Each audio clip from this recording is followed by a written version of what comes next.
तो उम्मीद करता हूँ बढ़िया होंगे। और तैयारी कैसे चली मुझे कमेंट बॉक्स में बताना। जैसे कि मैंने आपको बताया कि हर बार मैं वो सवाल आपको लिए कराता हूँ जो पेपर में 100% आते हैं और कंसेप्ट बेस होते हैं। अब पेपर में कैसे क्वेश्चन आएंगे, लॉजिकल क्वेश्चन आने लगे, वो जिनमें करने में ज़्यादा मेहनत नहीं होती, बस आपको उनकी ट्रिक पकड़नी है। अगर आपने एक बार इनकी ट्रिक सीख ली, कैसे हम इसको सोल्व करते हैं, इनका कंसेप्ट आपने जान लिया, तो ये क्वेश्चन आपके लिए चुटकियों में होते हैं। और यही वो सवाल हैं जो आपका सिलेक्शन दिलवाते हैं, जो आपको लायक बनाते हैं कि आप सिलेक्शन ले सकते हो। तो चलिए शुरू करते हैं आज की क्लास। वीडियो को लाइक और शेयर तो कर ही लिया होगा, ताकि उन बच्चों तक भी पहुंचे जिनको जरूरत है और जो ईमानदारी से मेहनत कर रहे हैं। तो चलिए शुरू करते हैं आज की क्लास। क्वेश्चन नंबर 1 है आपका। क्वेश्चन नंबर 1 है कि दो संख्याओं का मास 12 है, इनमें से कौन सी संख्या उसका लासा नहीं हो सकती। देखो सबसे पहले देखो दो चीजें होती हैं, एक होता है एलसीएम और एक होता है एचसीएफ। हमेशा जो एलसीएम होता है वो एचसीएफ से पूरा पूरा डिवाइड होना चाहिए, यानी कि कोई भी यहाँ पर शेषफल नहीं बचना चाहिए, क्योंकि एचसीएफ जो होता है वो एलसीएम का हमेशा एक फैक्टर होता है। तो चेक करने के लिए क्या करेंगे कि इनमें से कौन सा उसका लासा नहीं हो सकता, ये हमें बताना है। तो हम क्या करेंगे, पहला ऑप्शन है 36। तो 36 को 12 से डिवाइड करके देखेंगे क्या 12 के पाड़े में 36 आता है, 12 तिया 36। हाँ, तो ये तो पूरा पूरा कैंसिल हो रहा है, तो ये तो हो सकता है। 12 से अगर हम 60 को डिवाइड करें तो 12 पंजे 60 होता है, 12 से 60 ही पूरा पूरा कट जाता है, तो ये भी इसका एलसीएम हो सकता है। और 120 12 के पहाड़े में आता है, 12 दशम 120, तो ये भी इसका एलसीएम हो सकता है। लेकिन पूछा है कौन सा इसका एलसीएम नहीं होता, तो 142 को अगर हम 12 से भाग करेंगे तो 142 12 से डिवाइड नहीं होगा, पूरा पूरा कटेगा नहीं, तो ये इसका एलसीएम नहीं हो सकता। इसलिए ऑप्शन नंबर 4 ही आपका आंसर हो जाएगा। तो कभी भी आपसे पूछा जाए कि दिया गया इसका एलसीएम हो सकता है या नहीं हो सकता है, तो अगर कह रहा है नहीं हो सकता है, तो जो डिवाइड नहीं होगा, जिसमें यानी कि शेषफल बचेगा भाग करने पर, तो वही संख्या आपका आंसर हो जाएगी, क्योंकि जो डिवाइड होते हैं वो उसका एलसीएम हो सकते हैं। अगला प्रश्न है, यहाँ पर कुछ आपको संख्याएं दी है। पहली दी है 4 की घात 11 और दूसरी है 7 की घात 5 और फिर है 11 की घात 3, और ये क्वेश्चन पेपर में आया हुआ है और पूछा गया है इसके कुल कितने अभाज्य गुणनखंड हो सकते हैं। अभाज्य गुणनखंड, तो अभाज्य गुणनखंड के लिए क्या करेंगे, ये जो नीचे इसका आधार है, जो 4 की घात 11 है, 7 की घात 5 है और 11 की घात 3 है, तो हम क्या करेंगे, इनके गुणनखंड करेंगे पहले। भाई 4 के हम क्या गुणनखंड कर सकते हैं, 4 के केवल 2 ही गुणनखंड हो सकते हैं, 2 गुणा 2। 7 का कोई गुणनखंड नहीं हो सकता, क्योंकि 7 अभाज्य संख्या होती है, और 11 भी अभाज्य, 11 किसी से नहीं कटती। अब यहाँ पे देखो 4 के 2 अभाज्य गुणनखंड हुए, 2 गुणा 2, कितनी बार हुए, 2 अभाज्य गुणनखंड, एक ये 2 और एक ये 2। तो अब इसके कुल अभाज्य गुणनखंड निकालने के लिए हम क्या करेंगे कि हमारे जो 4 के अभाज्य गुणनखंड हुए, जैसे 4 के हुए 2 गुणा 2, कितनी बार हुए, 2 बार। तो ये जो 11 है इसकी घात, इस 11 में 2 से गुणा करेंगे, फिर प्लस 7 के तो कोई अभाज्य गुणनखंड नहीं हुए, तो 7 की घात कितनी रहेगी, 5 ही रहेगी, और 11 के भी कोई अभाज्य गुणनखंड नहीं है, तो 11 की घात केवल 3 रहेगी। तो आपका उत्तर आ जाएगा 11 दूनी 22 प्लस 5 प्लस 3, 22 5 27 और 3 30, तो इसके टोटल अभाज्य गुणनखंड 30 होंगे। ऑप्शन नंबर 2 आपका राइट आंसर हो जाएगा। मान लीजिए फिर से एक क्वेश्चन मैं आपको अपनी तरफ से लेकर समझाता हूँ। मान लीजिए यहाँ पे लिखा है 12 और 12 की घात लिखा हुआ है 10 और प्लस में 5 की घात लिखा है 4, सॉरी प्लस में नहीं गुणा में, क्योंकि गुणनखंड हमेशा गुणा में ही आते हैं, और फिर गुणा में लिखा हुआ है यहाँ पर 9 की घात 6, और आपसे पूछ लिया बताओ इसके टोटल अभाज्य गुणनखंड कितने होंगे। अगर आपको समझ में आए तो वीडियो रोककर आप मुझे आज का आंसर दे सकते हो, अदरवाइज मैं समझाता हूँ। सबसे पहले क्या करेंगे, हम इनके गुणनखंड करेंगे। जैसे 12 के अगर अभाज्य गुणनखंड करूंगा तो 12 के अभाज्य गुणनखंड होते हैं 2 दूनी 4 तिया 12, ठीक है।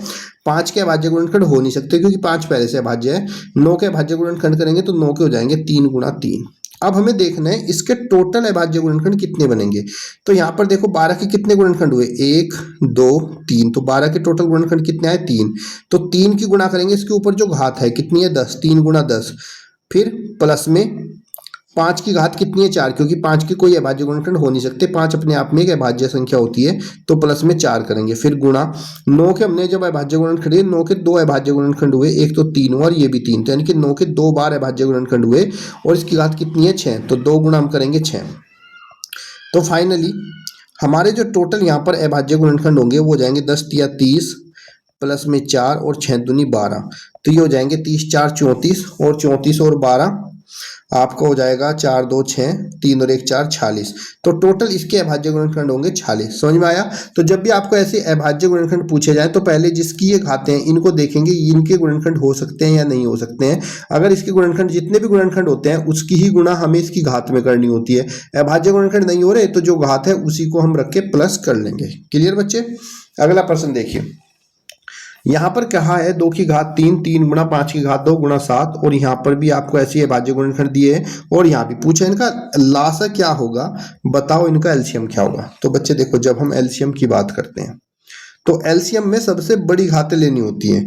क्या लेनी होती है? सबसे बड़ी घातें। यहां पर है 2 की घात 3, यहां पर है 2 की घात 4, यहां पर है 2 की घात 1। तो सबसे बड़ी घात 2 की कितनी है? 4 है। तो एलसीएम में यहां पे लेंगे 2 की घात 4, फिर गुणा, फिर देखते हैं 3 को। 3 में सबसे बड़ी घात, यहाँ पर 3 की घात 1 है, यहाँ पर 3 की घात 2 है और यहाँ पर 3 की घात 3 है। तो 3 की जो सबसे बड़ी घात है वो 3 की घात 3 है, तो गुणा में लिखेंगे 3 की घात 3। फिर चेक करते हैं 5 को। 5 की घात यहाँ पर 2 है, यहाँ पर 1 है और यहाँ पर 4 है। तो 5 की सबसे बड़ी घात कितनी है? 4 है। तो यहाँ से 5 की घात 4 लेंगे। फिर मल्टीप्लाई 7 को देखेंगे, 7 की घात यहाँ पर 1 है, यहाँ पर 7 की घात 2 है। तो जो सबसे बड़ी घात है उसी को हमें लेना है, 7 की घात 2 ले लेंगे। फिर गुणा में 7 के बाद कौन बचता है? 11। तो यहाँ पर 11 तो केवल एक ही जगह है, 11 की घात 1, तो इंटू में 11 आ जाएगा। तो यही हमारा एलसीएम होगा, 2 की घात 4, 3 की घात 3, 5 की घात 4, 7 की घात 2 और 11। तो ये आपका option number C right answer हो जाएगा। तो ध्यान रखना है, जब हम एलसीएम की बात करते हैं तो अभाज्य गुणनखंड में जो सबसे बड़ी घात होती है, जो सबसे बड़ी घात होती है उसको हमें लेना होता है, वही हमारा एलसीएम में आ जाता है। और अगर हम मासा की बात करते हैं एचसीएफ की, तो एचसीएफ में हमें सबसे छोटी घात लेनी होती है, सबसे छोटी घात, और वो भी जो उभयनिष्ठ होगा, जो सब में कॉमन होगा, उसकी सबसे छोटी घात लेंगे। क्लियर बच्चे। अगला प्रश्न देखो, रमेश किसी दूरी को कार द्वारा 8 घंटे में तय करता है। ये कोई दूरी है, इस दूरी को रमेश टोटल समय जो है 8 घंटे लगते हैं, टाइम हमारा 8 घंटे है। और इसकी आधी दूरी चलता है वो कितना? 40 किलोमीटर प्रति घंटे की स्पीड से, और बची हुई जो आधी दूरी है वो 60 किलोमीटर प्रति घंटे की स्पीड से चलता है। यानी कि ये हमारी पहली दूरी हो गई, S1 बोल सकते हैं इसको, स्पीड 1, और दूसरी दूरी S2। अब हमसे पूछा गया है कि बताओ ये दूरी कितनी है, टोटल यहाँ से यहाँ तक की दूरी। तो इस दूरी को निकालने के लिए बहुत ही सिंपल सा ट्रिक होता है। उसके लिए हम क्या करते हैं बच्चे, अगर हमें दूरी निकालनी है तो हम क्या करेंगे, 2 गुणा दोनों चाल का गुणनफल, यानी कि S1 गुणा S2, और भाग करते हैं दोनों के चाल के योगफल से, S1 प्लस S2, और गुणा में समय। अब यहां से हम 2 गुणा, पहली चाल कितनी थी? 40, तो 40 गुणा में 60 और डिवाइड बाय दोनों चाल का योगफल, यानी कि 40 और 60 को प्लस करेंगे तो 40 60 आपका 100 हो गया, और गुणा में समय कितना था हमारे पास? 8 घंटे। अब इसको हल करेंगे, दोनों जीरो से दोनों जीरो कैंसिल हो जाएगा, 4 दूनी 8, 8 छंग 48, और 48 की 8 से गुणा करेंगे तो आ जाएगा 384। तो टोटल इसकी दूरी हो जाएगी 384 किलोमीटर। ऑप्शन नंबर बी आपका राइट आंसर। तब आपको समझ में आया, जब आपसे दूरी पूछा जाए और आपसे कहा जाए कि टोटल दूरी बताओ कितनी है, जबकि चाल को आधी आधी दूरी तय कर रहा है, यानी कि समान दूरी तय कर रहा हो, तो ऐसी कंडीशन में टोटल जो दूरी होगी वो 2 गुणा दोनों की चालों का गुणनफल बटे में दोनों की चाल का योगफल और इंटू समय के बराबर होगा। समझ में आया है तो कमेंट बॉक्स में ताली का निशान बना के भेजें। अगला प्रश्न देखिए, वह छोटी से छोटी संख्या ज्ञात करो, छोटी से छोटी, जो 25, 40 और 60 से भाग करने पर शेषफल क्या बचे? 7 बचे। यानी कि ऐसी संख्या ढूंढो जिसको भाई 25 से भाग करें ना तो शेषफल 7 बचे, उसी संख्या को हम 40 से भाग करें तो भी शेषफल हमारा 7 ही बचे, उसी संख्या को हम 60 से भाग करें तो भी शेषफल हमारा 7 बचे। वो संख्या क्या होगी? बहुत ही आसान तरीका करने का, देखो कैसे करेंगे। उसके लिए हम क्या करेंगे, सबसे पहले हमें जो दी गई संख्या है जिससे हमें भाग करना है 25, 40 और 60 से, इसका एलसीएम निकालो। 25, 40, 60 का एलसीएम निकालते हैं। 5 पंजो 25, 5 अठे 40 और 12 पंजे 60। फिर से हम हल करेंगे इसको, 5 एकम 5, 8 ऐसे ही रहेगा 12। फिर हम इसको 2 से कट करेंगे, 1 2 चौक 8, 2 6 12। फिर हम इसको 2 से कट करेंगे, 1 2 दूनी 4, 2 तिया 6। फिर हम इसको 2 से कट करेंगे और फिर हम इसको 3 से कट करेंगे। फाइनली हमारा जो एलसीएम आया वो आएगा 5 पंजो 25 दूनी 50 दूनी 100 दूनी 200 दिया 600, तो हमारा एलसीएम कितना आया 600। अब 600 संख्या मत लिख देना। अगर ये पूछता कि छोटी छोटी संख्या बताओ जो इनसे विभाजित हो जाए तो आंसर 600 था, लेकिन उसने कहा शेषफल बचे 7, तो वो संख्या होगी हमारी संख्या बराबर जो भी हमारा एलसीएम आएगा उसमें ये शेषफल को जोड़ देना है, उसमें इस रिमाइंडर को प्लस कर देना है। तो शेषफल एलसीएम हो गया 600, शेषफल है 7, तो वो संख्या हो जाएगी 607। ऑप्शन नंबर 3 आपका राइट आंसर हो जाएगा। क्लियर बच्चे? अगला प्रश्न देखिए। दो संख्याओं का योगफल 7 है। कोई दो संख्या है, उनको अगर मैं प्लस करता हूं, मान लीजिए ए बी है मेरे पास, उनको प्लस करता हूं तो 7 आता है, और उन्हीं संख्या की गुणा करता हूं तो 12 आता है। बताओ उनके व्युत्क्रम का योगफल क्या होगा। व्युत्क्रम मतलब 1/a प्लस 1/b के बराबर क्या होगा। तो इन्हीं संख्याओं के व्युत्क्रम का योगफल निकालने के लिए सबसे सिंपल तरीका होता है कि इन संख्याओं के योगफल को गुणा कर दो इन संख्याओं के गुणनफल से। तो योगफल कितना है 7 और गुणनफल कितना है 12, तो उत्तर आ जाएगा 7/12। ऑप्शन नंबर ए आपका राइट आंसर हो जाएगा। कभी भी आपको संख्याओं का योगफल और संख्याओं का गुणनफल कहा दिया जाए और उनके व्युत्क्रम का योगफल पूछा जाए तो क्या करना है आपको, योगफल बटे गुणनफल कर देना है, उत्तर आ जाएगा। क्लियर है? कमेंट बॉक्स में समझ में आ रहा है कि नहीं? अगला प्रश्न देखिए। अब इसने कहा बड़ी से बड़ी संख्या बताओ जिससे हम 1277 और 1368 को भाग करें और हर एक स्थिति में 3 शेषफल बचे। इसका मतलब समझ लो सवाल का क्या है कि ऐसी संख्या बताओ जो उससे बड़ी संख्या ना हो कोई, और उससे मैं 1277 को, यानी कि ऐसी संख्या बताओ ये जो x है इससे भाग करूं तो शेषफल 3 बचे, और इसी x से मैं 1368 को भी भाग करूं और तब मेरा शेषफल 3 बचे। तो बताओ वो संख्या क्या है। तो उसके लिए हम क्या करते हैं, जब हमसे ऐसा पूछा जाए तो उसके लिए हमें क्या करना है बच्चे, सबसे पहले जो संख्या पहली है 1277, इसमें से शेषफल को माइनस करना है। माइनस करेंगे शेषफल, तो 12 से 77 में से 3 गया तो 1274 बचेगा। और फिर अगली संख्या है 1368, 1368 में से माइनस करेंगे फिर से 3 को, तो 1365 बचेगा। अब हमें क्या करना है, इन दी गई संख्याओं का मासा निकालना है। क्या निकालना है? मासा, HCF, और जो HCF होगा वही आपका उत्तर होगा। चलिए HCF कैसे निकालते हैं, भाग विधि से निकालोगे तो ज्यादा अच्छा रहेगा। कैसे निकालते हैं भाग विधि से, देखिए बहुत ही आसान तरीका है। हमें क्या करना है, यहाँ पर जो बड़ी संख्या है 1365, इस बड़ी संख्या को भाग करना है छोटी संख्या से 1274 से। तो 1274 एकम 1274, 5 में से 4 गया 1 बचा, 16 में से 7 गया आपका 9 बचा, और इधर बाकी तो और कुछ बचेगा नहीं क्योंकि 2 में से 2 गया 0, 91 बचा। अब इस 91 से भाग करेंगे 1274 को। 91 कम 91, 7 में से 1 गया आपका 6 बचा, और 12 में से 9 गए 3, 36, ऊपर से उतार लिया हमने 4। अब हम 91 का फाड़ा 364 के लिए करेंगे तो आपका हो जाएगा 4 बार 91 चौके 4 एकम 4 और 4 नम 36। तो यहाँ पर 91 से पूरा कैंसिल हो गया। किससे कैंसिल हो गया? 91 से, क्योंकि जब शेषफल 0 आ जाता है, जिस से भाग करने पर हमारा शेषफल 0 आता है वही संख्या हमारी मासा कहलाती है। तो हमारा जो यहाँ पर HCF आया वो कितना आया 91, और यही हमारी वो बड़ी से बड़ी संख्या होगी जिससे मैं 1277 को भाग करूंगा तो भी शेषफल 3 बचेगा, और उसी से 1368 को भाग करूंगा तो भी शेषफल 3 बचेगा। ऑप्शन नंबर 3 आपका राइट आंसर हो जाएगा। समझ में आया बेटा? कोई भी डाउट हो तो पूछ लेना कमेंट बॉक्स में, के लिए क्लास में मैं ऐड कर लूंगा क्वेश्चन। बस मेरा एम यही है, आपको अच्छे समझ में आना चाहिए।